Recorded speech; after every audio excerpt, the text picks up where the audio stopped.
Very good evening. This is India Global. I'm Gaurie Dwivedi. Let's start the show with headlines coming in.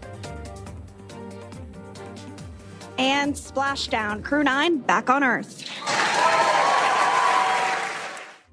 And splashdown.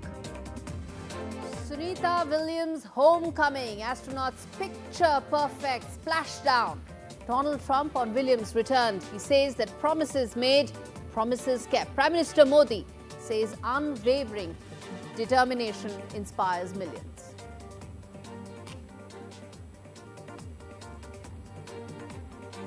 President Putin agrees to 30-day pause on energy attacks, but no truce on Ukraine war.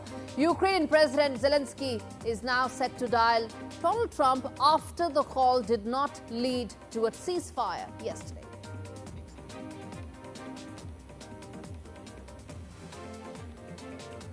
External Affairs Ministry reacts to renewed Israeli attacks on Gaza. It says that concerned over the situation and it's important that hostages are released. It's a big NDTV World exclusive with Israeli Envoy Reuven Azar, who says that war will continue until the hostages return.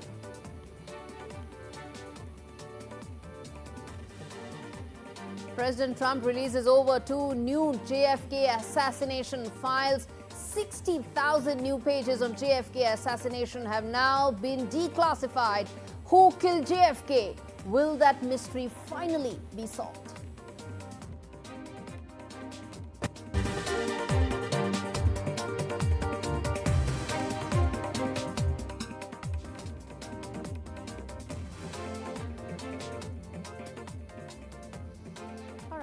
Top story on India Global from Pakistan, where the Army Chief General Asim Munir has emphasized the need to turn Pakistan into a hard state. Now, why is he saying that? He is asserting that the struggle against militancy was a battle for the country's survival. General Munir made these remarks at a high-level meeting of the Parliamentary Committee on National Security that was convened after the Baloch militants hijacked a passenger train that led to 25 passengers losing their life. The Sharif government has been criticized and has criticized Imran Khan's PTI for boycotting this meeting amidst rising terrorism. Now, the question we ask is that there are many fronts that Pakistan is now battling on, all of which is its own doing. Why?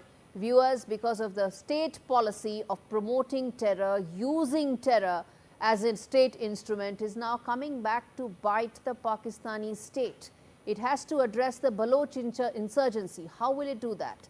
It has to address the issues and the growing attacks coming from TTP. How is it going to do that? It has no answers, because the state policy towards terror is the reason for its instability, its acute turmoil. How is it going to get out of it? Or is it going to be the beginning of the end in terms of the present state of Pakistan? I'm not making these comments lightly. I say this because there is a growing belief that the attacks it faces, the insurgency it is now facing and has to battle, may have larger consequences. What those consequences could mean, let's get in Prabhu Dayal, former ambassador, joining me on the broadcast. He is also, in fact, former Consul General in Pakistan. And let's also get in Fakhar Yousafzai, a Pakistani journalist, one of those rare breed of Pakistani journalists who is and strives to be as independent as he can. And in fact, Fakhar, let me give you that opening comment on the broadcast, which is that these are not just stray incidents that the Pakistani state is facing. And that's the reason why Sharif government as well as the army chief know they need to have a plan in place. The question I'm asking you is, does the government have a plan in place? Thank you very much, and good evening to both of you. Actually, this point is discussing by all the journalists, by the ordinary Pakistanis on daily basis, that what is the planning of the government yesterday we have seen the national security meeting in the parliament, and all the chiefs as well as the parliamentarian was appear there. But I think so there was not a clear strategy for controlling or cope up with this critical situation which is going on in Pakistan, especially in the two provinces of Khyber Pakhtunkhwa as well as in Balochistan, and the political stability and the unity. We miss that. I think so. Pakistan Tehreek Insaf is a larger party in Pakistan, and they have the big fan following in Pakistan. They were disappear, and especially the two other the Baloch parties, the Sardar Akhtarjan Mangal Party, Balochistan National Party, as well as the Pukhtunkhwa Milli Awami Party, which is led by the Mahmud Khan Achikzai of Balochistan. They were disappeared from this very important meeting, which were about the controlling or cope up with the situation of terrorism in Pakistan. I think so. This is very important for all the political leaders as well as for all the Pakistanis, that we should be united for against these type of things. Otherwise, there is no clear way. Okay, one thing is unity, second is a plan, and third is intent. Let's get in Ambassador Dayal to answer that. The fact that Pakistan is facing these attacks, the fact that insurgency and turmoil, many believe, may even increase, may impact its economy, may have larger geopolitical ramifications. Remember, India shares a border with Pakistan, so what is happening internally has ramifications for us on many fronts. How do you see this? And again, do you see that there is a plan in place to address this? Well, first of all, let me put it this way. There is an old saying, as you sow, so shall you reap. Now, for several decades, the Pakistan government, especially the army and its intelligence wing, the ISI, have used terrorism as an instrument of state policy. In particular, Pakistan has used state-sponsored terrorism against India. Terrorist outfits like Jaish-e-Mohammed and Lashkar-e-Taiba have been nurtured and funded by the Pakistan government. And terrorists who were trained and armed by the Pakistan army have been infiltrated into the Indian state of Jammu and Kashmir to try and kill innocent people and wreak havoc.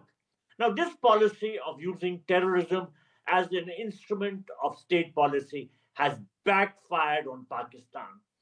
Hillary Clinton had said during her trip to Pakistan several years ago that you can't keep snakes in your backyard and expect them only to bite your neighbors. You know, eventually, these snakes are going to turn on whoever has them in the backyard. Indeed. And the Pakistan Army chief And should that's what is realize happening. this very basic truth. That is what is happening. And that is why I said, and what I said at the beginning of this discussion, that there are serious territorial implications and ramifications of what is happening. The fact that Balochistan is about 40% of Pakistan, and the fact that in Balochistan, the Pakistani army is really struggling at this stage, and there is a momentum that these Baloch insurgents have right now with them, in favor of them, doesn't augur well for the Pakistani state, does it, Fakhar? You're right. The situation is not good for the military forces in Balochistan, and it's a tough situation they are facing from, especially from last 2 years. They are facing the critical situation, and BLA is giving them a very tough target and tough situation. As well as this situation is concerned, I think this is not started today or yesterday or 3 or 4 days ago. I think it started from the decades. But we didn't make a right policy, I think. So this is very important. If we did that, of course, today we will not facing this situation which is going on in Balochistan. I think so. There were so many leaders. Nawab Akbar Khan Bukti Saab was the big leader of the Baloch people, and they follow them. But after his assassination, I think so the situation is gradually out of control from 2007, from the General Musharraf regime. And after that onward, from last 18 or 19 years, I think so there is no other way by the BLA, but they are attacking Yes. the military forces, and they are not going for any dialogues and things like that, and they are not accepting any offer from the Balochistan government or as well as from the federal government. And I think so we didn't Okay. try to for the dialogue except the Nawaz Sharif government in 2013. No We didn't effort go was for made that. to And speak to them, and also their core concerns, the fact that they are not part of the economy of Balochistan, which is being exploited by Chinese investments, that core concern hasn't been addressed so far. Ambassador Dayal, as we sort of wrap things up here, final comment. How do you see this panning out for the state of Pakistan the next 1 year or so, given that it's not one front alone? There is Balochistan, there are growing attacks from TTP, the fact that there is tension on the Durand line. How do you see them all coming together for Pakistan? Well, as I see it, the ongoing developments in Balochistan and Khyber Pakhtunkhwa point towards the deep-seated anger of the people there against the Pakistan establishment, particularly the armed forces. And the situation on the ground in both these provinces of Pakistan is extremely serious. Both of them want to break away from Pakistan and be independent. Now, people in these two provinces feel that they have been systematically exploited by the Punjabi-dominated Pakistani establishment, and they want to end this exploitation. So far from getting resolved, I think the situation on the ground is worsening by the day. All right, we leave it there. Thank you so much, gentlemen, for joining me on this edition of India Global.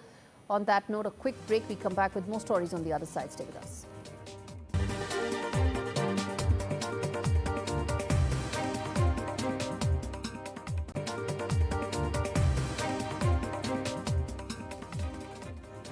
Turning attention to Bangladesh, where the new student-led party, that is the National Citizen Party, has expressed that they don't want Awami League, the party of the deposed Prime Minister Sheikh Hasina, to participate in the upcoming elections as and when they take place.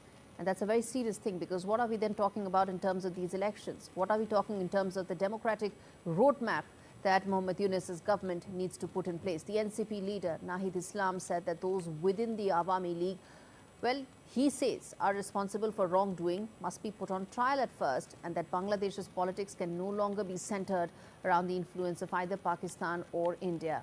Since Sheikh Hasina's ouster last year, the Yunus government has been targeting the former Prime Minister and those associated with her and the Awami League, seizing their properties and bank accounts. When asked if the NCP wanted the polls to be held, Nahid Islam said an election is not our immediate priority, and we are not at present setting a specific timeline for the election. It's not about when an election will take place. It's about as and when an election will take place. If you don't have Awami League, what are you doing and what are you really establishing in terms of the democratic framework? Of course, there were efforts that were made by Sheikh Hasina's party last year. The reason why the turmoil probably took place and expanded to the extent that it did, but doesn't mean that the same mistakes have to be repeated all over again. Let's get in Dr. Siddharth, who's a fellow at CSDR, Council for Strategic and Defense Research, to understand what this means in terms of A, the return to democracy, and B, the larger change in the political framework of Bangladesh. Siddharth, explain to us how significant this is and its long-term implications for Bangladeshi politics. Thank you for having me here. I'd just like to maybe set the context. So the context is that Bangladesh has been stuck between revolutionary impulses since August last year and the eventual end goal, which is normal electoral politics, representative democracy, right? And the students' wing of the interim government, Students Against Discrimination, has had a good run until now because they have been able to present themselves as representative of the people of the nation because they were at the forefront of the revolution, right? Now, as they have formed the political party and as they've taken the plunge towards electoral politics, I think they will lose some of that moral force, that sheen, and increasingly they will be seen not as innocent representatives and heroes of the revolution, but as as a force that has stakes in power, that wants to acquire power and will try to form its own coalitions and will have its own networks of patrons and so forth, right? So in that sense, this could be a net positive for India because India has always hoped that Bangladesh quickly move towards a more pragmatic form of electoral democracy and not simply, and what we've been seeing over the last 2 months especially is a breakdown in the law and order, which even the proponents of the revolution, including Nahid Islam in his interview, has said that there has been an escalation of chaos. The primary victims of which have been increasingly women, increasing amounts of moral policing against women. Yes. There was a very ugly attack on Tanveer Imam's house, a Radical member Islam of is Awami. also taking shape and Exactly. becoming more prominent as a thought in Bangladesh right now. Yes. As we see these forces emerge, for instance, the HUT and the movement for a Khilafat, I think there will be a sentiment in civil society that, there was a reason why Sheikh Hasina was still somewhat popular, why the Awami League still exists, Yes. and despite maybe some excesses. So that is a force that so at this point, if the Awami League is banned and extricated from the national mainstream, then it will be a Yes. signal to more radical forces that their Indeed. time has I come. was coming to just that is this going to be a stepping stone to more radical or radicalization of Bangladesh being complete to that extent? Yes, exactly. So much hinges on that. And one would hope that those who are in the position to make decisions, be it the army chief, be it the interim government, Mohammed Yunus, I hope that they take that into account, that it is up to them if they want to restore stability, which is important for the economy, for their foreign relations, for relations with India. Then much of that depends on how they look at Awami League. And just to take one more minute, I think there's a lesson. I mean, I don't like India to give lessons to many countries, but in this case, India does have a good track record. We are the only long-standing surviving representative democracy in the region. One would recall how Indira Gandhi imposed the emergency in 75, lost elections in 77, but India as a republic did not ban any political party like the Congress party, right? It's the people who would decide whether the Absolutely. emergency was around, right? And Indeed. so in South Asia, democracy is a healer. It's a stabilizing force. And if Bangladesh wants to be stable and Yes. improve its GDP and all of that, then banning Awami League will definitely Is not not be a the good answer. Absolutely. Thank you so much, Siddharth, for joining me today on India Global. And I'm going to now turn attention to the tragic case about Sudiksha Konangi, where a judge in the Dominican Republic has granted a request for freedom for Joshua Stephen Ribe, who investigators believe was the last person to see missing US student Sudiksha Konangi alive nearly 2 weeks ago. After an extensive search, Sudiksha's parents have asked officials to declare their daughter legally dead. This report brings you up to speed with that tragic case. Authorities have identified a person of interest in the case of Sudiksha Konanki's disappearance. The man has been questioned over disappearance of a college student during spring break in Dominican Republic. But nobody knows where the body is, and that's the big question.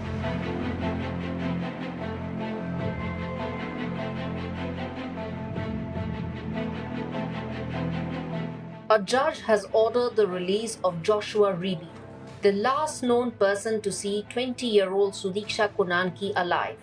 But while he walks free, her parents are left with nothing. No answers, no closure, not even a body to mourn. Konanki vanished nearly 2 weeks ago while on a spring break trip to the Dominican Republic. Ribe told investigators they were drinking in the ocean and caught in a current. Ribe claims that after struggling to get back to shore, he vomited seawater, fell asleep on a beach chair and never saw Sudiksha again. Authorities say there is no evidence of foul play and Ribe has not been named a suspect. But for Sudiksha's parents, that does not bring closure. After days of searching, they have now asked officials to declare their daughter legally dead. A young woman disappeared without a trace. The only person of interest is free to go, and a family is forced to accept the worst without ever knowing what really happened to their daughter. With Rhythm Arcadia, Bureau Report, NDTV World.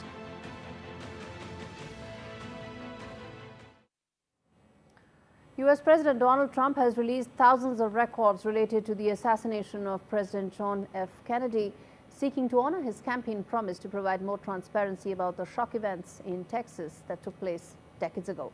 Soon after resuming office, Trump signed an executive order directing the release of those classified files related to the assassination of JFK, Robert F. Kennedy, and Martin Luther King Jr. While many files related to JFK's assassination have been made public, the documents released had previously had been redacted. So it remains to be seen whether this will finally solve the mystery about JFK files or not. This report tells you more.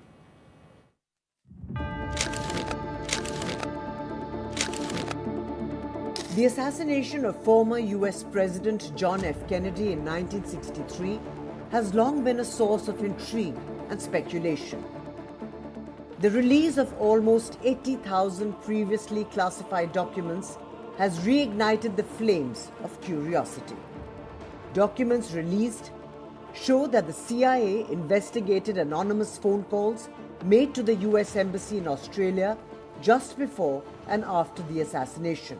According to the documents, the top Australian spy boss, Sir Charles Spry, had asked the CIA to keep the probe secret. JFK's nephew, Robert F. Kennedy Jr., who is now a member of the Trump cabinet, has alleged CIA involvement in his uncle's death.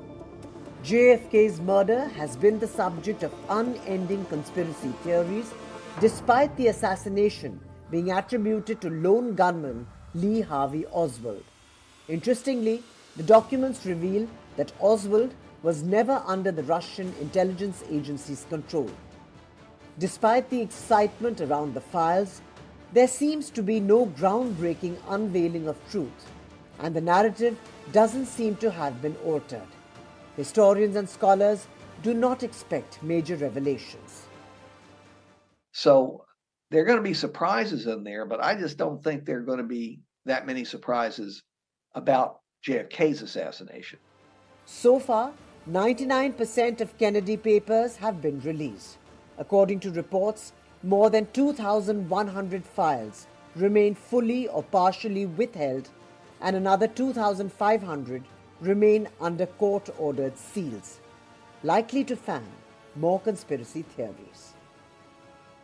With Vishal Vivek, Bureau Report, NDTV World. Quick break, more on the other side. Stay with us.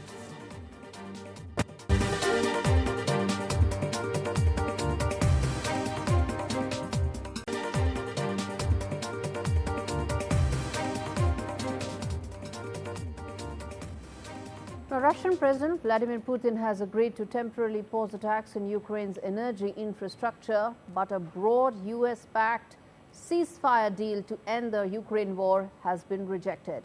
In a rare phone call with President Trump on Tuesday, this is what has been agreed upon. Shortly after the call, reports emerged of Russian drones targeting Kiev and other cities of Ukraine. And Volodymyr Zelensky has in fact dismissed Putin's agreement as very much at odds with reality, following the wave of drone strikes across the country. He also highlighted that territorial concessions would be a major challenge in any future negotiations. Zelensky has also indicated plans to speak with Donald Trump to discuss details of his conversation with Putin. Meanwhile, Kremlin has accused Ukraine of sabotaging ceasefire talks, claiming that it is the Ukrainian leadership that is unwilling to negotiate that is a cause of concern. Kremlin also confirmed further talks are planned, which are expected to be confirmed over the course of the next 24 to 48 hours. Now, what is the way forward when it comes to this war? How will it end? What are the terms on which it will end? What really is the path towards peace? That is what we're going to discuss with the guests joining me today on the broadcast. Let's put those big questions on the screen as well to understand what is it at stake here. Firstly, Putin's truce terms on Ukraine aid, are they a sticking point? The second key question that I will pose to the guests is Trump and Putin, are they making contradictory claims in terms of who said what is the position, and what's the way forward? Will Donald Trump yield to Russia's demands to reach truce? That is what is increasingly looking like as a possibility. And will the halt on energy attacks really be the beginning of a larger peace deal? And is that really on the table still? And lastly, what about those sanctions that President Trump spoke about just about a fortnight ago, less than a fortnight ago? What happens to those? Will they be implemented, or will that be a lever that will probably be used for another day? Let's get in Fred Wire, who's a senior journalist, joining me from Russia. Andrew Latham joining me from Minnesota. Thanks much, gentlemen, for joining me on this edition of India Global. In fact, let me start with you, Fred. The fact is, as things stand right now, there is as much clarity as there was probably before this call.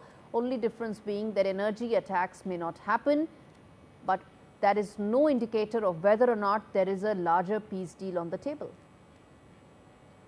Yes, well, first of all, both sides launched swarms of drones against each other last night, and they're both angrily accusing each other this morning.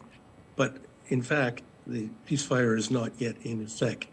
Its terms and conditions haven't been settled, so that will happen in Riyadh on Sunday.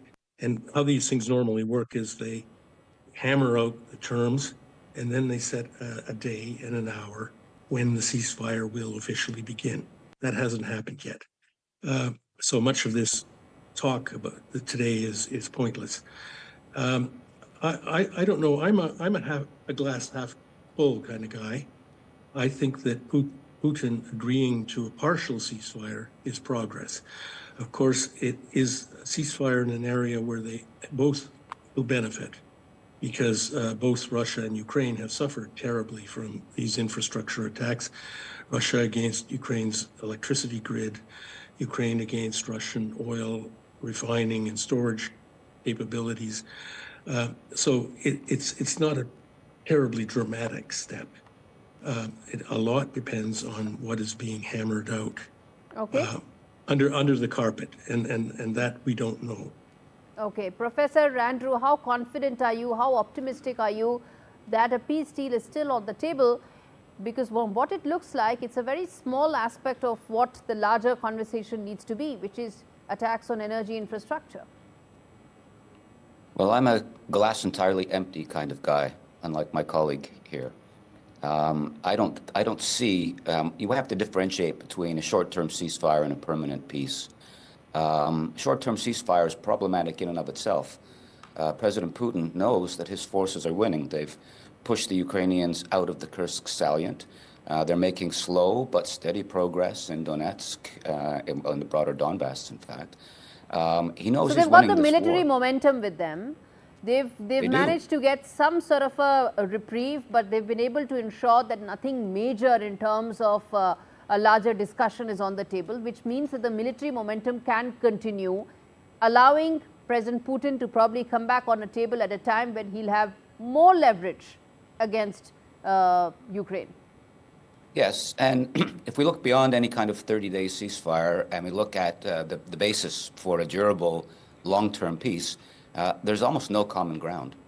The Russians are going to insist on not just holding the territory they have, but getting all of those 4 oblasts, all of those territories which are embedded in the Russian constitution.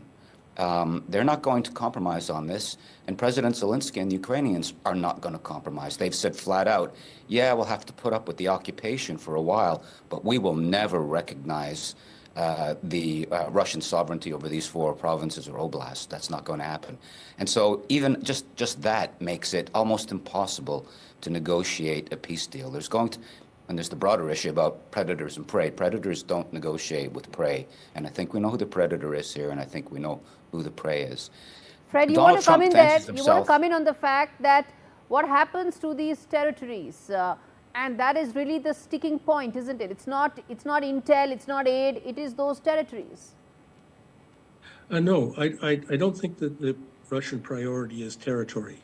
Yes, they have annexed in their own legal system those 4 oblasts, and they will insist on them.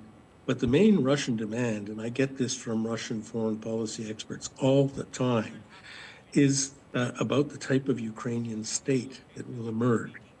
They want a state that will be not only neutral, but substantially demilitarized. They want a sort of jumped up Finlandization of Ukraine.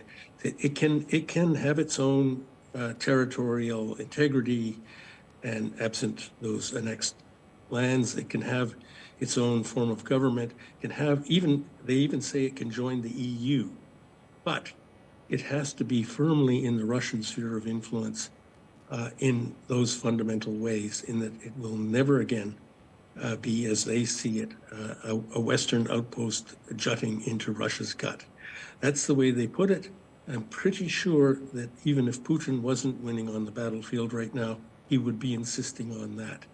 Okay. So if Trump can't pull it out of the hat, the Russians will just keep on fighting. Andrew, is that what you think is likely to happen? I couldn't agree more. I think there's that territorial piece, I think, is actually quite important. But what they want is a buffer between Russia and NATO. And I think they would be open, Putin would be open to Ukraine joining the European Union, although that was a sticking point at some point. But NATO is absolutely not on the table. And you know what? NATO's own rules don't allow a state to join NATO if they have disputed borders. So that's a non-starter. Some of the other adjacent issues are whether there'll be French or British boots on the ground to reassure the Ukrainians in any kind of peace agreement. Putin has said absolutely no. Zelensky has said, yeah, we'd really like somebody to be here to back us up. And if it's not the Americans, it's going to have to be the Europeans. But I don't see, even if I can concede the possibility of some kind of truce and ceasefire, I just don't see the prospect of reconciling the irreconcilable, which has to do both with territory and also with Ukraine's place in that part of the world.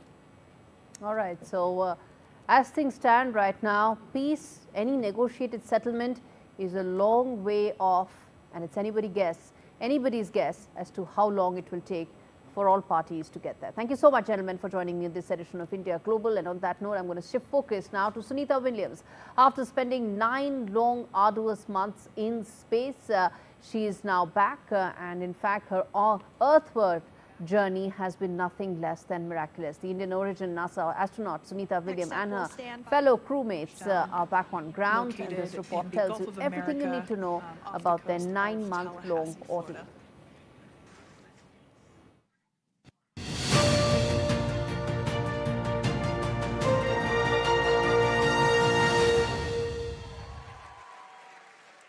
Dragon re-enters the Earth's atmosphere. All of that is expected. Altitude plane.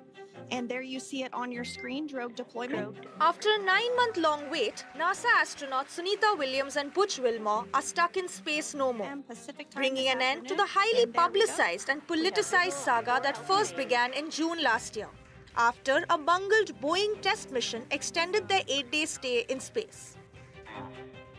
The unplanned odyssey ended after the SpaceX Dragon capsule, carrying 4 astronauts, parachuted off the coast of Florida in the early hours of Wednesday morning.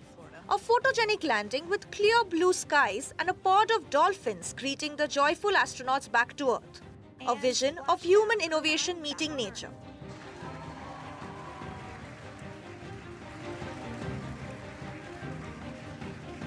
It is awesome. They have Crew 9 home, just a beautiful landing.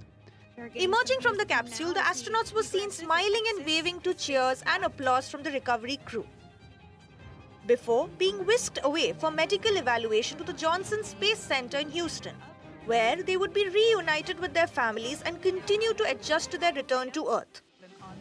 On her return home, Williams has become the astronaut with the second longest combined time in space, 608 days over 3 visits to the space station, the first in 2006. She, like her other crew members, now will be assisted onto the mobility aid. Their long-awaited return was celebrated across the globe, including in India, at Williams' ancestral village in Gujarat. Prime Minister Narendra Modi too welcomed the duo back to Earth, saying that their unwavering determination in the face of vast unknown will forever inspire millions. Meanwhile, the Trump administration, who had previously blamed the Biden government for quote-unquote abandoning the astronauts in space, was quick to take credit for their successful return. While NASA officials largely dodged questions about Trump and Elon Musk's claims.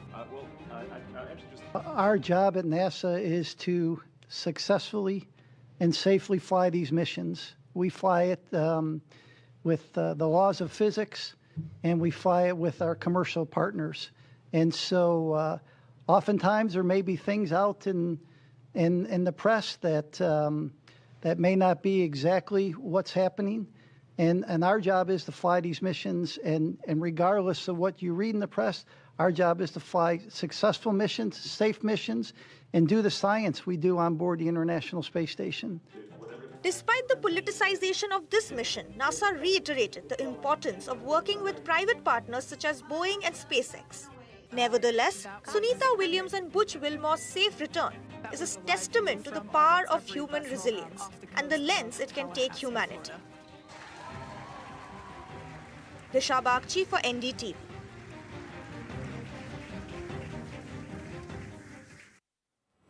Well, on that note, we slip into a break. On the other side, viewers, we have the NDTV World exclusive with Israeli envoy Reuven Azar, who explains why Israel decided to go ahead with fresh strikes during the holy month of Ramadan. You want to hear that after this very short break. Stay with us.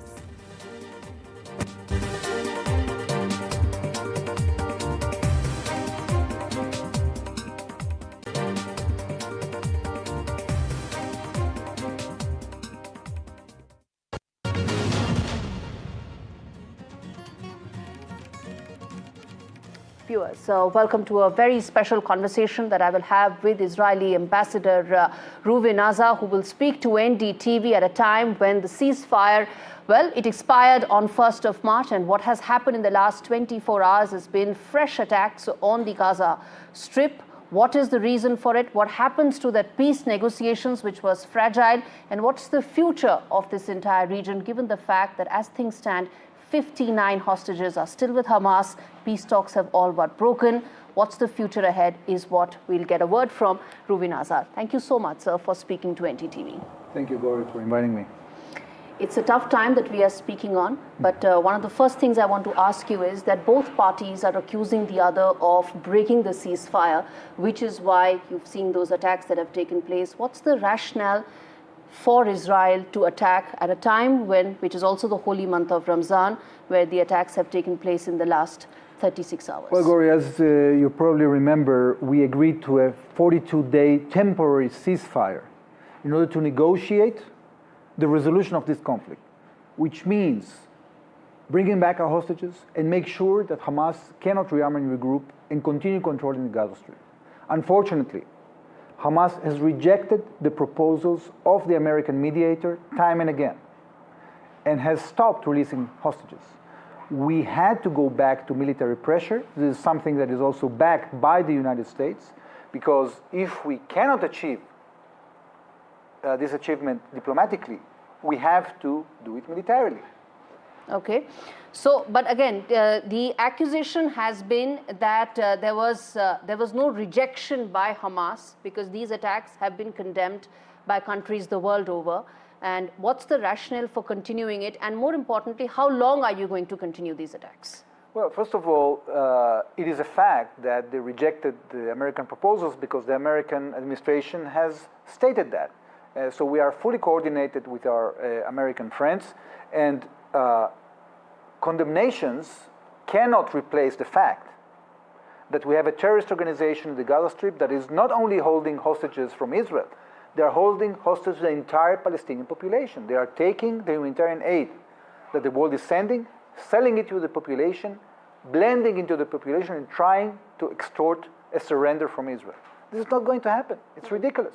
So what we expect from the international community is to put pressure on Hamas and create peace in our region through a diplomatic process that will take the top brass of Hamas out of Gaza, will give hope to the Palestinian people with a new moderate leadership that can actually allow real assistance from the world in reconstruction of the Gaza Strip, in a better future for Palestinian people.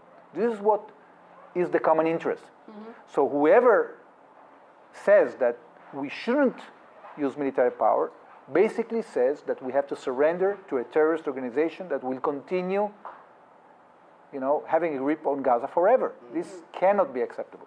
So phase 1 of the ceasefire expired on 1st of March. After that, Israel stopped aid into Gaza after that. It's been 17 days since then, 18 days since then.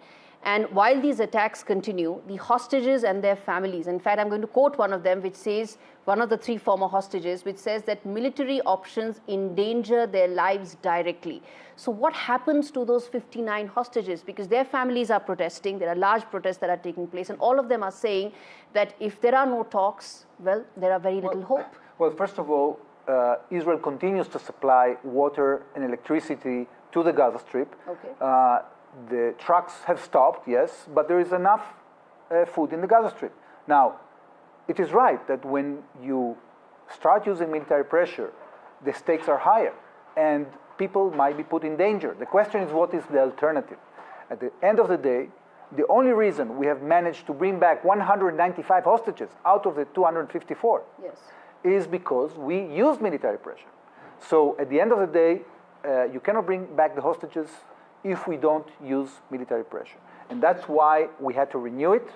It was very clear that in the second stage, Hamas is not agreeing to the terms that were proposed. They want to continue having a grip on the Gaza Strip so they can attack Israel again in the future. There was never a second phase, right? There was only just a first phase. Second and third phase were just there in theory. Well, it was there in theory. It could have been realized if Hamas came to think logically and understand that their control of the Gaza Strip is over, that they have to relinquish power, that we can agree for them peacefully exiting the Gaza Strip to give a chance to the Palestinian population to build a better future. I understand that the logic here is that after the ceasefire has expired, giving too much time to Hamas during a peace time raises the possibility of them regrouping and possibly attacking. That's the rationale there. That makes sense. But the fact is, how long do we continue this cycle? Because one is you want to move beyond the present state. Then there is the question of hostages. And then there is a long-term peace negotiation. How do we move past that? So there are 2 alternatives, Gaurie. One alternative is that they will get to the conclusion that they want us to stop the military campaign and they will go back to diplomacy in a constructive way, okay? The second option is that they will not cooperate. And at that point, we will have to decide whether to do a renew our ground invasion, to take over the Gaza Strip so we can clean it out from Hamas and transfer authority to a new power, a new moderate leadership, to international stakeholders that will take responsibility, that want to build Gaza again. So we prefer the first choice. We prefer to refrain from spilling blood. But if they don't give us any choice, we will have to enlarge this military campaign, and this can take a very long time. This can take a very long time. In fact, the Prime Minister is also on record saying that this will take a long time. Yeah. What is the long term that we are talking about here? Well, look, it depends on the situation on the ground and the capability of the IDF forces. At the end of the day, it is not easy to create a situation in which you uproot a terrorist organization that actually is taking off their uniform, blending into the population, and trying to play hide and seek, okay? So this will take time. It can take weeks, it can take months, we don't know. At the end of the day, what they have to understand is that we have the resolution, we have the resilience to continue with this, and we have the backing of the United States of America. I was coming to just that do you think it's time for the Trump administration to invest more political capital into finding a solution when it comes to Gaza? Because they've proposed Trump Gaza, they've proposed reconstruction, which takes Palestinians out of that plan completely. But do you think it's time to now invest more political capital in finding a solution for the immediate? Well, I think the Trump administration is really thinking outside the box. And not only that, is that they have decided by the renewed campaign against the Houthis that are undermining international trade, are terrorizing shipping companies, are extorting bribes out of them. They are sending a very clear message. They are going to give incentives to those who want to create peace, and they are going to do disincentives, negative incentives, and are going to strike those who are threatening peace. And I think this is a very important and consistent message that they are sending. Okay. We are in sync with that. I think that the only chance we have for peace in our region is when the radicals either are destroyed or they are put in a box. Is the US on board with a long-term military plan that Israel has in mind? As I told you, we are fully coordinated, and I think the administration... For a long-term plan, not immediate. You mentioned long-term. What the administration has said, and I'm just repeating what they said, they see a future of Gaza without Hamas. This is what has to happen. How it's going to happen, how long it's going to take, this is something that is completely up to Hamas. They can finish this by releasing the hostages they illegally took in a brutal way. They can finish this by relinquishing power in the Gaza Strip today. Okay. If they refuse, this can take a very long time. Okay. Final question I want to ask you is that far-right elements in your far-right parties have come back to the government. They had exited when the ceasefire came in. They have now joined back the government. Does that mean no possibility of talks going forward? It's going to only be military action, whichever way and however long it takes? No, because if, as I said, Hamas agrees to the terms, then we can have peace today, irrespective of the composition of the Israeli coalition.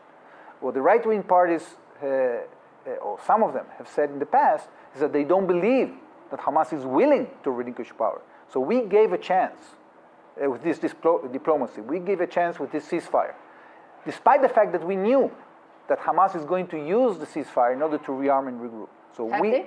Of course. They have recruited thousands of people during the ceasefire. They have reorganized their headquarters. They have been trying to organize new invasions towards Israel. So we took that risk, despite the fact that we knew it's going to be exploited by Hamas. But we wanted to give diplomacy a chance. And that's why some of the parties left.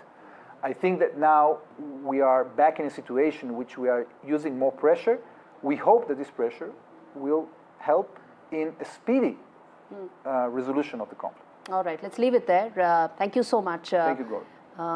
Excellency, for speaking to us on an issue that, of course, has two sides. But at the same time, I end this discussion with what we started, which is that it is the holy month of Ramzan, and probably the most deadliest strikes since December 2023 have been taking place. The peaceful Muslims that are coming to Jerusalem every day. 75,000 Muslims are coming to the Temple Mount every day. As we speak, we support freedom of religion. Right. What we are against is terror. The terror organization Hamas. And let's hope that finally the talks brokered by the US have some sort of a long-term settlement. Thank you so much for this conversation.